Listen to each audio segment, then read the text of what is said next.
नमस्कार विद्यार्थी मित्रांनो, इयत्ता 10वीच्या सर्व विद्यार्थी मित्रांचं आपल्या युट्यूब चॅनलवर सहर्ष स्वागत आहे। तर मुलांनो, संभाव्यता या प्रकरणातील संकीर्ण प्रश्नसंग्रह 5 आपण बघत आहोत।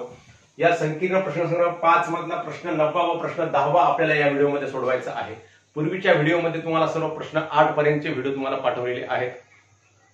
तर बेटा, हा 9वा प्रश्न सोडवण्याच्या अगोदर तुम्हा सर्व विद्यार्थी मित्रांना विनंती आहे की आपण जर या चॅनलवर नवीन असाल तर सर्व विद्यार्थी मित्रांनी आपल्या चॅनलला सबस्क्राइब करावं व त्याच्या बाजूला जे बेलचं बटन आहे ते क्लिक करावं, जेणेकरून मी पाठवलेले सर्व व्हिडिओची नोटिफिकेशन्स तुम्हाला सर्वात अगोदर पोहोचतील व आपण या गणित विषयाचा चांगल्या प्रकारे अभ्यास करू शकू। मुलांनो, इयत्ता 5वी स्कॉलरशिप गणित ते इयत्ता 10वी गणित पर्यंतचा प्रत्येक सराव संच व प्रत्येक सराव संचामधील प्रत्येक गणित आपल्या चॅनलवर उपलब्ध आहे, आपल्या प्लेलिस्ट मध्ये उपलब्ध आहे। म्हणून आपल्याला गणित विषयाचा परिपूर्ण अभ्यास करण्यासाठी आपण हे चॅनल सबस्क्राइब करावं ही विनंती करतो। तर बेटा, या ठिकाणी 9वा प्रश्न आहे, एका बागेची लांबी व रुंदी अनुक्रमे 77 मीटर व 50 मीटर आहे। लांबी 77 मीटर सांगितली बागेची आणि रुंदी 50 मीटर सांगितलेली आहे। बागेत 14 मीटर व्यासाचे तळे आहे। या बागेमध्ये पूर्ण इथं 14 मीटर व्यासाचं तळ आहे। या तळ्याचा व्यास 14 मीटर आहे। बागेजवळील इमारतीच्या गच्चीवर वाळत घातलेला टावेल वाऱ्यामुळे उडून बागेत पडला। आता या बागेच्या जवळ कुठे इमारत आहे समजा, आणि या इमारतीवरल्या गच्चीवर वाळत घातलेला टावेल वाऱ्यामुळे उडून बागेमध्ये पडला। बागेमध्ये निश्चितपणे पडला। आता कोणत्या ठिकाणी पडला ते माहित नाही, तर तो बागेतील तळ्यात पडला असण्याची संभाव्यता काढा। तर या बागेमध्ये पडलेला टावेल बागेत पडला का बागेमधल्या तळ्यामध्ये पडला? बागेमधल्या तळ्यामध्ये टावेल पडला असण्याची संभाव्यता आपल्याला या ठिकाणी काढायची आहे। मग काय काढायचं बेटा? काही अवघड नाही। प्रश्न वाचल्याबरोबर थोडासा आपल्याला गुंतागुंतीचा वाटू शकतो, परंतु अतिशय सोपा प्रश्न आहे। काय सांगितलं? इमारतीवरला टावेल उडून या बागेमध्ये पडला बागेमध्ये पडला, मग बागेमधल्या तळ्यामध्ये पडला की नाही ते कसं काढायचं? तर बागेचं अगोदर क्षेत्रफळ काढायचं। बागेचं क्षेत्रफळ कसं काढायचं? तर बागेची लांबी आणि रुंदी जे सांगितलेली आहे आणि बागेचा आकार बघितल्यानंतर आपल्याला सर्वांना कळते की ही बाग कोणत्या आकृतीची आहे बेटा? आयताच्या आकृतीची आहे। म्हणजे आयताकृती बाग आहे। आयताकृती बागेचं क्षेत्रफळ काढायचं। मग आयताकृती बागेमध्ये तो टावेल पडलेला आहे। मग आयताकृती बागेचं क्षेत्रफळ काढून नंतर या वर्तुळाकृती तळ्याचं क्षेत्रफळ काढायचं बेटा। मग वर्तुळाकृती तळ्यामध्ये जर टावेल पडलेला असेल म्हणजे आयताकृती बागेचं क्षेत्रफळ काय झालं? हे झालं पूर्ण नमुना अवकाश झाला। मग आणि त्यामधल्या तळ्यामध्ये पडला असण्याची शक्यता म्हणजेच ही काय झाली? घटना ए झाली। मग घटना ए, या घटनेचा वर्तुळाकृती तळ्याचं क्षेत्रफळ म्हणजेच हे झालं NA झालं। म्हणजेच घटना ए साठीचा नमुना अवकाश झाला, नमुना घटक झाला आणि हे झाला पूर्ण NS झाला। मग NA भागिले NS केल्यानंतर आपल्याला याचं उत्तर प्राप्त होते। अतिशय सोपा प्रश्न आहे। अगोदर काय करूया आपण? आयताकृती बागेचं क्षेत्रफळ काढूयात। आयताकृती बागेचे क्षेत्रफळ, आयताकृती बागेचं क्षेत्रफळ बरोबर सूत्र काय बेटा? लांबी गुणिले रुंदी, लांबी गुणिले रुंदी। मग लांबी किती आहे बेटा? 77 आहे आणि रुंदी किती आहे? 50 आहे। मग बरोबर 77 गुणिले 50, मग काय होते? 5 न गुण घेऊया। 7 5 35 ला 5 हातचे आले 3, 7 5 35 आणि 3 किती बेटा? 38, म्हणजे 385 आणि पुढचा शून्यला शून्य लिहून टाकायचा आणि याला लिहायचं याचं एकक मीटर वर्ग। म्हणजे बागेचं क्षेत्रफळ किती झालं? 3850 मीटर वर्ग। म्हणजे हे झाला पूर्ण याचा नमुना अवकाश झाला। मग आता आपण काय काढायचं? या तळ्याचं क्षेत्रफळ काढूयात, वर्तुळाकृती तळ्याचं क्षेत्रफळ। मग क्षेत्रफळ काढण्यासाठी अगोदर काय माहित पाहिजे आपल्याला? वर्तुळाच्या क्षेत्रफळाचं सूत्र काय आहे बेटा? पाय आर चा वर्ग हे सूत्र आहे, आपणा सर्वांना माहिती असेल। मग आर चा वर्ग, इथं आर सांगितलं का? आर म्हणजे काय बेटा? रेडियस। रेडियस म्हणजेच त्रिज्या। याची त्रिज्या सांगितली का आपल्याला? नाही। मग त्रिज्या सांगितली नाही तर अगोदर त्रिज्या काढावी लागते। वर्तुळाकृती बागेची त्रिज्या, वर्तुळाकृती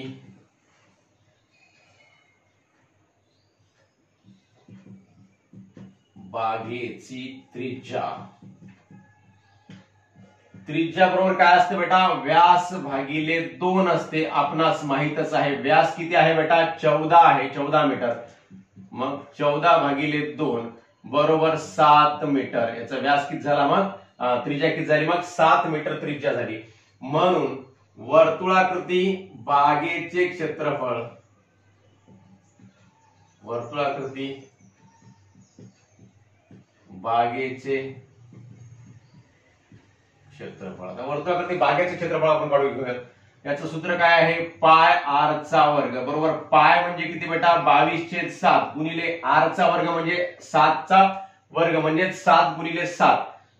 7 चा वर्ग म्हणजे 7 गुणिले 7. 7 चा गुणाकार 2 वेळेस. मग 7 7 कटते या ठिकाणी. मग याचं उत्तर काय ते बेटा 22 1 22 22 2 44 22 3 66 22 4 88 22 5 110 22 1 132 22 7 154. मग याचं उत्तर येते 154 मीटर वर्ग. म्हणजेच वर्तुळाकृती बागेचे क्षेत्रफळ किती निघाले बेटा 154 मीटर वर्ग. आता आपण लिहायचा की नमुना अवकाश म्हणजे काय आहे अगोदर. तर आयताकृती या बागेचं क्षेत्रफळ म्हणजे काय आहे? नमुना अवकाश आहे. समजा नमुना अवकाश यस आहे. नमुना अवकाश यस आहे म्हणून यस बरोबर आहे आयताकृती बागेचे क्षेत्रफळ. आयताकृती बागेचे क्षेत्रफळ हा झाला नमुना अवकाश. टावेल म्हणजे बागेमध्ये पडलेला आहे आपल्याला माहित आहे म्हणून या आयताकृती बागेचे क्षेत्रफळ काय झालं? हे नमुना अवकाश झाला. म्हणजेच क्षेत्रफळ जेवढं आहे 3850 हे काय झालं? एनएस झालं बेटा. एनएस एनएस बरोबर आहे 3850.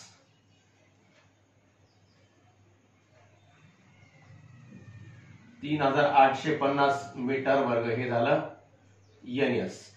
मग आता एनएस झाल्यानंतर आपल्याला काय काढायचंय पुढं? आता आपल्याला एन ए काढायचं म्हणजे घटना ए काय सांगितलेली आहे बघा बरं बेटा. घटना ए वर्तुळाकृती तळ्यात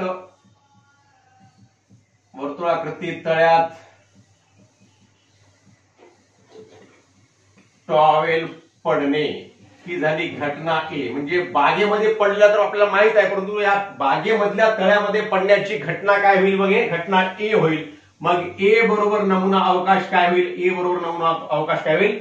वर्तुळाकृती तळ्याचे क्षेत्रफळ.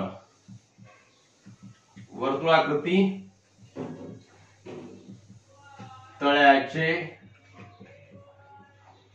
क्षेत्रफळ. वर्तुळाकृती तळ्याचे क्षेत्रफळ आपण या ठिकाणी काढलेलं आहे.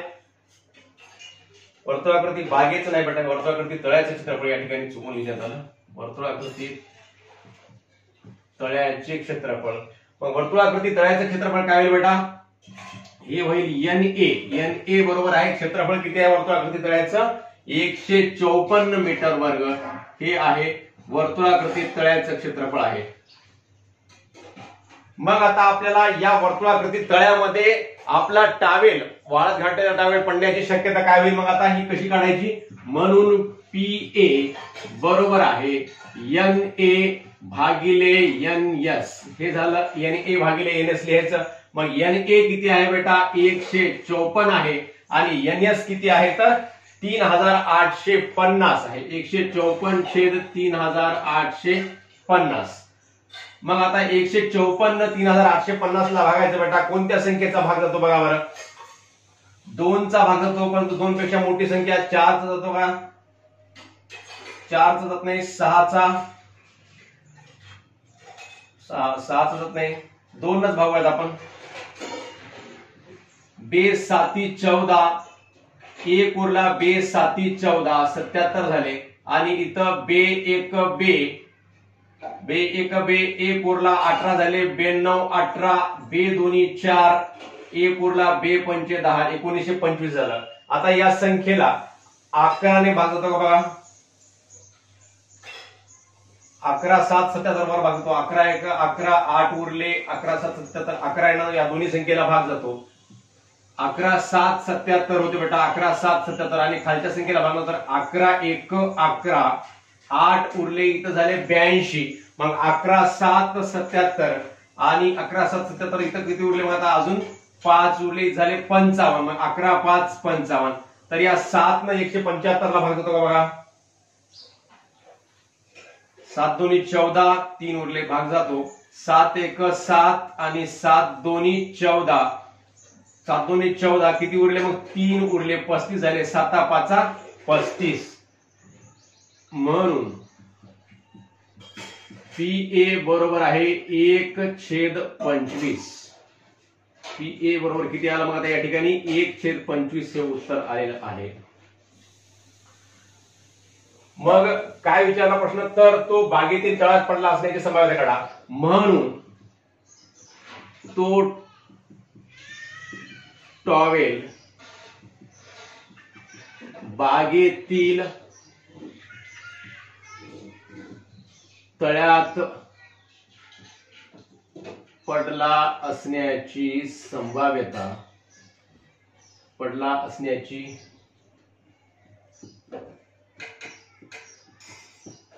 बागेतील तळ्यात पडला असण्याची संभाव्यता किती आहे मग 1/25 आहे. म्हणजे 25 पैकी 1 शक्यता आहे, म्हणजे 1/25 शक्यता आहे बागेतील तळ्यात पडला असण्याची शक्यता आहे तो टॉवेल. अशा प्रकारचं हे गणित आहे. सोपं गणित आहे, काही अवघड नाही. अगोदर बागेचं क्षेत्रफळ काढायचं आणि नंतर तळ्याचं क्षेत्रफळ काढायचं. बागेचे क्षेत्रफळ म्हणजे एकूण नमुना अवकाश, नंबर ऑफ सॅम्पल स्पेस, आणि तळ्याचं क्षेत्रफळ म्हणजे number of sample space for event A, म्हणजे घटना ए साठीचा नमुना अवकाश. मग PA बरोबर आहे NA भागिले NS हे सूत्र लिहिलं आणि सूत्रामध्ये किमती ठेवल्यानंतर आपल्याला 1/25 हे उत्तर प्राप्त झालेलं आहे. तर अशा प्रकारे आपण प्रश्न 9 सोडवलाय बेटा. लगेच आपण प्रश्न 10 सोडूया.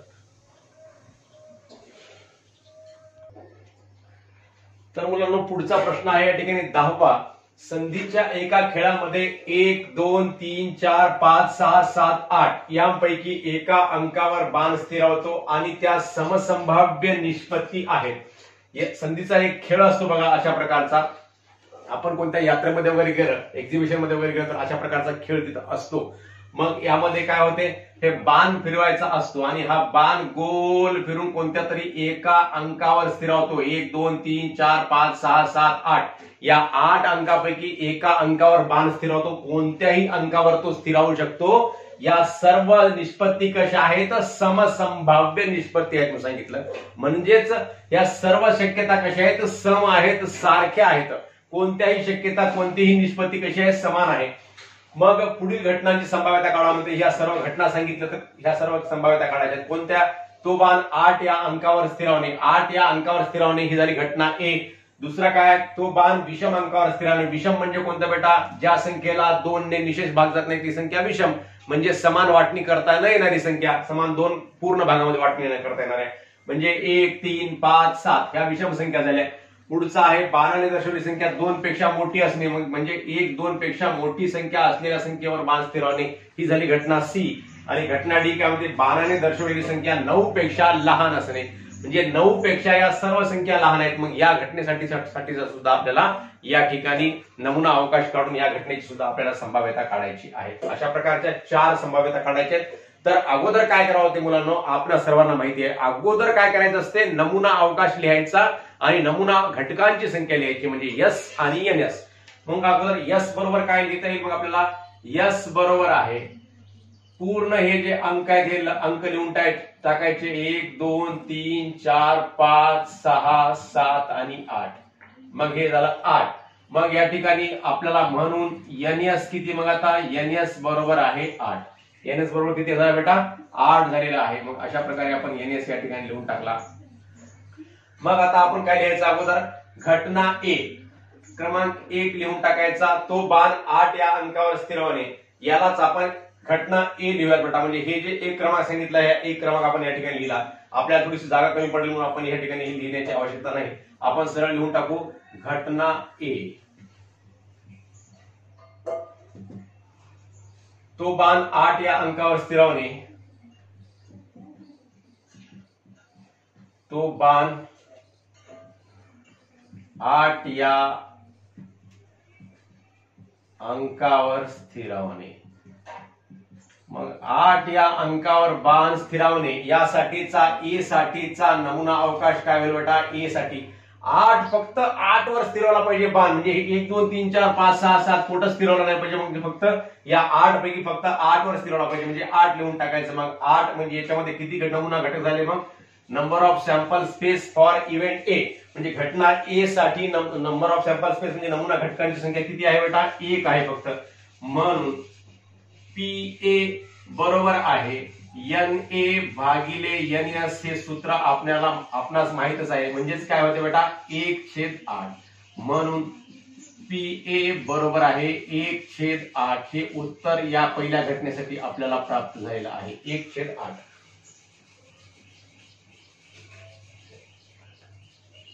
1/8 हे उत्तर प्राप्त झालेलं आहे. तर दुसरी घटना काय सांगितली बेटा? घटना बी काय सांगितली? तो बाण विषम अंकावर स्थिरावणे. घटना बी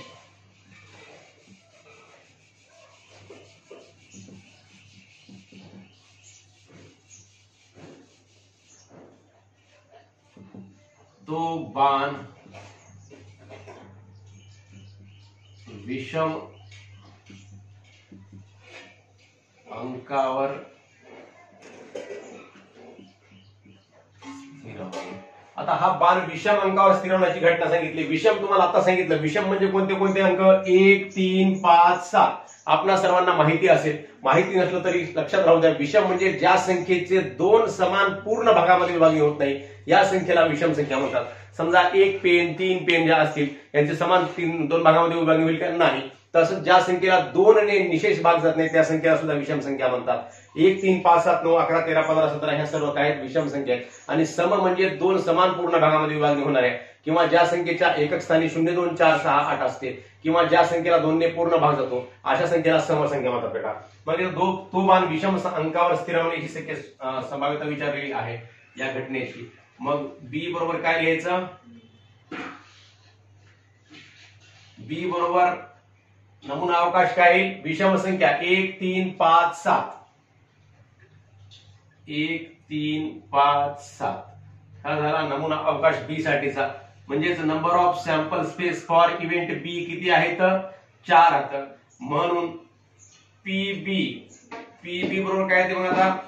NB भागिले NS. NB भागिले NS. आता इथे या ठिकाणी NA च्या ऐवजी NB, BA च्या ऐवजी PB, बाकी काही फरक नाही. मग NB किती आहे बेटा? 4 आहे. आणि NS किती आहे? 8 आहे. म्हणजे त्याचा संक्षिप्त रूप काय आहे? 4 1 4 आणि 4 2 8. म्हणून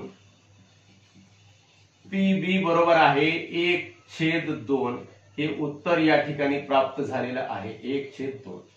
मग आता आपण घटना 1 आणि घटना ए आणि घटना बी काढली. घटना सी लिहूयात आता या ठिकाणी.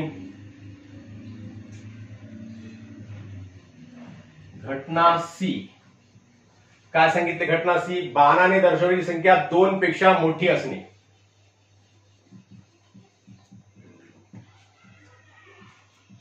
बाणाने दर्शवलेली संख्या 2 पेक्षा मोठी असणे. मग हे काय आहे बेटा? घटना सी लिहून टाकायची. आता सी बरोबर आहे महिरपी कंसामध्ये काय येईल? मग आता 2 पेक्षा मोठी संख्या असणे म्हणजे 1 2 सोडून बाकी सर्व संख्या कशा आहेत? 2 पेक्षा मोठ्या आहेत. म्हणजे 3 4 5 6 7 आणि 8 पर्यंत जास्तीत जास्त संख्या किती आहे आपल्याला या खेळामध्ये? 8 पर्यंत संख्या आहेत. म्हणजे 3 4 5 6 7 8 असं एवढं लिहायचं. मग आता पुढे काय होईल बेटा? Number of sample space for event C किती आहेत संख्या? 1 2 3 4 5 6 संख्या आहेत. म्हणजे एनसी किती बरोबर? एनसी बरोबर किती? 6 आहे. मग आता प्रोबेबिलिटी ऑफ इव्हेंट सी म्हणजेच घटना सी ची संभाव्यता किती आहे बेटा? पीसी बरोबर आहे एनसी भागिले एनएस. एनसी भागिले एनएस. एनसी किती आहे बेटा? 6 आणि एनएस किती आहे? 8 आहे. मग या दोन्हीला 2 न भागतो. 2 6 आणि 2 8. म्हणून पीसी किती? मग आता 3. पीसी बरोबर आहे 3/4. हे आलेलं आहे. पीसी हे आपलं उत्तर या ठिकाणी प्राप्त झालेलं आहे. 3/4 हे उत्तर प्राप्त झालेलं आहे. आता चौथी जी घटना सांगितली शेवटची काय सांगितली? बाणाने दर्शवलेली संख्या 9 पेक्षा लहान असणे. हे लिहून टाकू आता आपण या ठिकाणी. घटना डी नाव देऊया त्याला. घटना डी बाणाने दर्शवलेली संख्या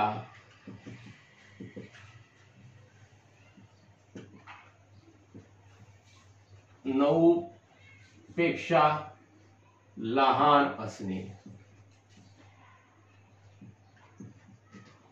9 पेक्षा लहान असणे. आता बघा बेटा, प्रश्न कसा विचारलाय गोल फिरून. 9 पेक्षा लहान संख्या सगळ्याच आहेत ना बेटा, म्हणजे 1 पासून ते 8 पर्यंत सगळ्या संख्या कशा आहेत, 9 पेक्षा लहान आहेत. मग डी बरोबर आहे 1 2 3 4 5 6 7 8 या सर्व संख्या कशा आहेत, 9 पेक्षा लहान आहेत. Number of sample space for event D is equal to किती, मग 8. म्हणजे डी या घटनेसाठीचा नमुना घटकांची संख्या किती आली, 8 आली. म्हणून पीडी बरोबर आहे एनडी भागिले एनएस. एनडी किती आहे मग आता 8 आहे आणि एनएस सुद्धा किती आहे बेटा 8 आहे. 8 एका 8 8 एका 8 म्हणजेच 1 आलेला आहे. म्हणून